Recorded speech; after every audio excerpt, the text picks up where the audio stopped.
IVF చికిత్సలో 25% భారీ discount, free doctor consultation, free ultrasound scan, logo launch, Andro max advanced male infertility centre ను కూడా ప్రారంభించారు. శ్వేతపత్రానికి సంబంధించి ఏపీ సీఎం చంద్రబాబు మాట్లాడుతున్నారు. లైవ్ లో చూద్దాం. అక్కడ మెడిసినల్ ప్లాంట్స్ ఉంటే ఆ స్మెల్ కానీ ఆరోగ్యం గారికి బ్రహ్మాండంగా ఉండాలని కూడా ఆలోచించాం. ఈ విధంగా మనం ఫారెస్ట్ ఏరియాలో మీకు ఐడియా ఉంటుంది. నేను ఉన్నప్పుడు హెలికాప్టర్ల ద్వారా సీడింగ్ చేశాం, ఎయిర్ సీడింగ్ చేశాం, వన ఉత్సవాలు చేశాం. ఇవన్నీ చేస్తే ఈరోజు ఫారెస్ట్ను కూడా నరికేసే పరిస్థితికి వచ్చారు, డిప్లీషన్ చేసే పరిస్థితికి వచ్చారు. ఇది క్షమించరాని నేరం. అడవులను నరకడం కాదు, ఇక్కడ అడవుల్ని మొత్తం ధ్వంసం చేయడం. ధ్వంసం కూడా కాదు, ధ్వంసం అంటే అటు లాగుతారు. అడవుల్ని లేకుండా చేసేయడం, అడవిని నామరూపాలు లేకుండా చేయడం, అలాంటివి చేసే పరిస్థితికి వచ్చారు. కాబట్టి అక్కడ కూడా చెప్తాను, మీ అడవుల్ని మీరు కాపాడుకోండి. దానివల్ల పర్యావరణాన్ని మీరు కాపాడుకున్నట్టు అవుతుంది. ఆ పర్యావరణం వల్ల వాతావరణం సమతుల్యంగా ఉంటుంది. మనకు వానలు కురవాలన్నా లేకపోతే మంచి జరగాలని జరిగే పరిస్థితి వస్తుంది. ఈ విషయం ప్రతి ఒక్కరు గుర్తుపెట్టుకోవాల్సిందిగా కోరుతున్నాం. సార్, దీంట్లో అధికారులు రెస్పాన్సిబిలిటీ లేకుండానే ఇదంతా జరిగింది అని అంటారా? కింద స్థాయి నుంచి ఒక్కొక్క దశలో, ఇప్పుడు సర్వేపల్లి ఫర్ ఎగ్జాంపుల్ మీరు చూపిస్తున్న క్వార్జ్, వైట్ క్వార్జ్ కావచ్చు, మక్కా క్వార్జ్లో బేసిక్గా ఒక సర్వేపల్లి నియోజకవర్గంలో ఒక ఎంఆర్ఓ ఆఫీస్ ప్రాంగణంలోనే తవ్వేశారు. మరి ఎంఆర్ఓ ఏం చేస్తున్నాడు అక్కడ? కాదు, కుప్పం యూనివర్సిటీ చెప్పాను కదా, పిల్లలు చదువుకునే యూనివర్సిటీలో గ్రనైట్ ఇల్లీగల్ క్వారీయింగ్ జరిగింది. అంటే ఇప్పుడు నేనేమంటున్నానంటే, ఇక్కడ ప్రభుత్వ యంత్రాంగం నిర్వీర్యం అయిపోయింది. నిర్వీర్యం చేసేశారు, యథేచ్ఛగా దోపిడీ చేశారు.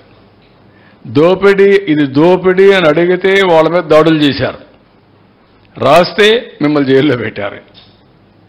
వాళ్ళు ప్రేక్షకుల మారిగా ఉన్నారు ఆఫీసర్లు. కానీ కొంతమంది కొల్లుడయ్యారు. అలాంటి వాళ్ళని పెట్టుకున్నారు, కొల్లుడైన వాళ్ళు పెట్టుకున్నారు. ఏదో కొంతమంది మిగిలిన వాళ్ళు ఎక్కడో లూప్ లైన్లో ఉన్నారు, ఏమీ చేయలేవు, నిస్సహాయ స్థితికి వచ్చారు. అదే జరిగింది. బొమ్మలు వేశారు, దాదాపు 700 కోట్ల రూపాయలు ఖర్చు అయింది. ఒక రకంగా చెప్పాలంటే ఉత్తరాంధ్రలో సాగునీటి ప్రాజెక్టులకి ఖర్చు పెట్టాల్సినటువంటి దానికంటే తక్కువ పెట్టారు.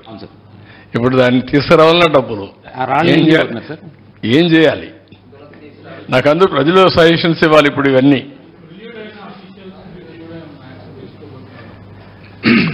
రాయకుండా మీరు పత్రిక వాళ్ళపై కూడా తీసుకోవాలి. ఇప్పుడు కాదు, నేనేమంటున్నానంటే మీకు అందరికీ ఇది ఒక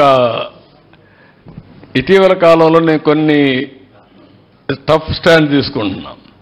మనుషులు కావాలి కదా పనిచేయడానికి,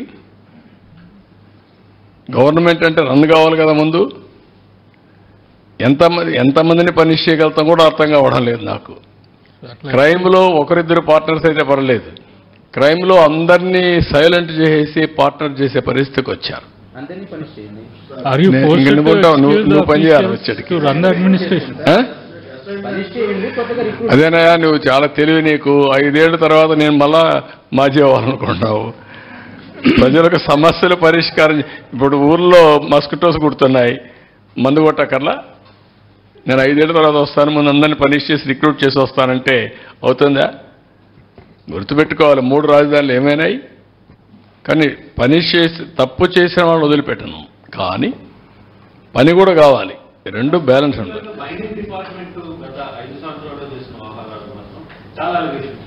అలిగేషన్సా? కాదే, అలిగేషన్స్ అంటే చాలా చిన్న పదం వాడుతున్నాం. అలిగేషన్స్ అని ఆరోపణలు కాదు, వాస్తవాలు కూడా కాదు. విధ్వంసాలు జరిగాయి, మామూలు విధ్వంసం కాదు ఇది. దాన్ని క్షమించడాన్ని నేరం చేశారు. ఎవడతను ఎక్కడి నుంచో వచ్చాడు, ఊడిపడ్డాడు. ఇక్కడుండే ఆఫీసర్ కూడా పెట్టల హెడ్ని. దోపిడీకి యథేచ్ఛగా చేయడానికి అన్ని డిపార్ట్మెంట్లో మీరు చూస్తే క్రమ పద్ధతిలో టీటీడీ ఎక్కడ ఆఫీసర్ అతను, ఎక్కడ డిఫెన్స్లో పనిచేశాడంట, లేకపోతే బ్రివరీస్ కార్పొరేషన్, లేకపోతే మైనింగ్ కార్పొరేషన్, లేకపోతే ఇంకొక పక్కన ఫైబర్, చాలా అన్ని ఆల్మోస్ట్ ఆల్ రెవెన్యూ డబ్బులు వచ్చే డిపార్ట్మెంట్స్ అన్నీ కూడా మీరు చూస్తే బయటని తీసుకొచ్చి పెట్టారు. దోపిడీకి కోసమే తీసుకొచ్చి పెట్టి దోపిడీ చేశారు తప్ప ఇంకోటి కాదు.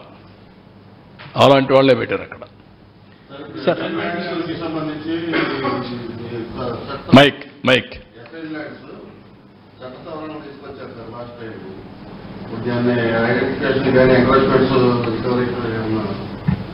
అందుకే చెప్పాను ఒక ల్యాండ్ గ్రాబింగ్ యాక్ట్ తీసుకొస్తున్నాను. ఇప్పుడు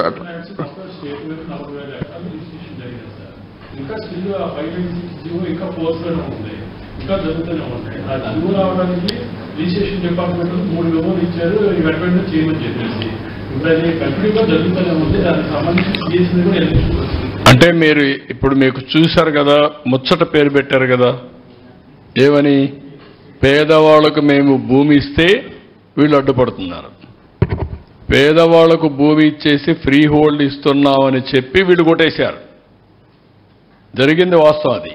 కానీ పేరు మాత్రం పేదవాళ్ళకు మేము భూమి ఇచ్చామనేది. ఇటీవల కాలంలో మీరు చూస్తున్నారు, నేను మాట్లాడుతూ ఉంటే ఆ సబ్జెక్ట్ మాట్లాడరు, మిగిలినన్నీ మాట్లాడుతున్నారు. నేను ఒకటే అడుగుతున్నా, నేను మాట్లాడేదంతా కూడా సాక్ష్యాధారాలతో సహా ఉన్నా. మీరు బెదిరిస్తే భయపడేదానికి సిద్ధంగా లేము, లేకుంటే కన్ఫ్యూజ్ చేయడానికి ప్రయత్నం చేస్తే కన్ఫ్యూజ్ కావడానికి సిద్ధంగా లేము. నేరాన్ని నేరంగానే చూస్తాం, నేరస్తులను నేరస్తులుగానే చూస్తాం, తప్పు చేసిన వాడిని పనిష్ చేస్తాం. అదే సమయంలో రాజకీయ వివక్షత ఉండదు. తప్పు చేసి రాజకీయ ముసుగులో తప్పించుకోవాలంటే కుదరదు. ఆ విషయం గుర్తుపెట్టుకోమని హెచ్చరిస్తాను ప్రతి ఒక్కరిని. డెఫినెట్గా నేను అన్ని ఆలోచిస్తాను. ఇంకా డిస్కషన్ జరగనియండి, ప్రజలందరూ చర్చించండి. అసెంబ్లీలో కూడా చర్చిస్తాం ఇవన్నీ వైట్ పేపర్స్ అన్నిటిపైన. తర్వాత ప్రజల్లో కూడా తీసుకెళ్ళిన తర్వాత ప్రజావిష్ట ప్రకారం వాళ్ళు ఏది కోరితే అది చేస్తా.